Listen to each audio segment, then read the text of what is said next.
ऐसा कहा जाता है कि जब भी आपको दरवाजे पर 3 बार दस्तक सुनाई दे तो उसे कभी न खोलें। समीक्षा देर रात घर पर पढ़ाई कर रही थी। अचानक उसका फोन बजा। उसने फोन उठाया तो उसकी मां थी। उसकी मां ने बताया कि शादी अच्छे से हुई, वो और उसके पिता कल घर पहुंचेंगे। और उसकी मां ने उससे कहा कि सभी दरवाजे ठीक से बंद कर लो और घर से बाहर मत जाओ। पूर्णिमा की रात थी। समीक्षा ने अपनी मां को हां कहा और कॉल काट दिया। समीक्षा ने अपना खाना खाया और अपनी परीक्षा की तैयारी के लिए पढ़ाई शुरू कर दी। अब रात के 1 बज चुके हैं।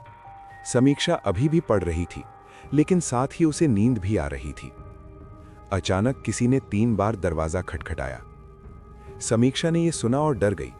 वो सोचने लगी कि आधी रात को उसके घर कौन आया। वो धीरे से हॉल में दरवाजे के पास खड़ी हो गई और पूछा कि वहां कौन है, लेकिन किसी ने जवाब नहीं दिया। वो और भी डर गई। वो अपने कमरे में वापस आ गई और फिर से पढ़ाई शुरू कर दी। लेकिन उसका दिमाग ये सोच रहा था कि पहले किसने दरवाजा खटखटाया। वो सोच रही थी और अचानक फिर से किसी ने दरवाजा खटखटाया। समीक्षा ने पूछा कौन है, लेकिन वही हुआ, कोई जवाब नहीं। समीक्षा हॉल में ही थी।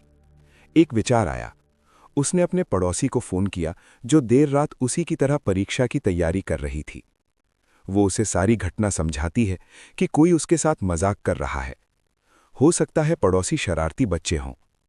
फिर उसके सामने रहने वाली उसकी सहेली ने पर्दा खोला और उसकी खिड़की से समीक्षा के घर के मुख्य द्वार की ओर देखा। वहां कोई नहीं था। उसने समीक्षा को बताया कि कोई नहीं है। ये सुनकर समीक्षा और भी डर गई। समीक्षा ने फोन कॉल काट दिया और डरती हुई अपने कमरे में चली गई।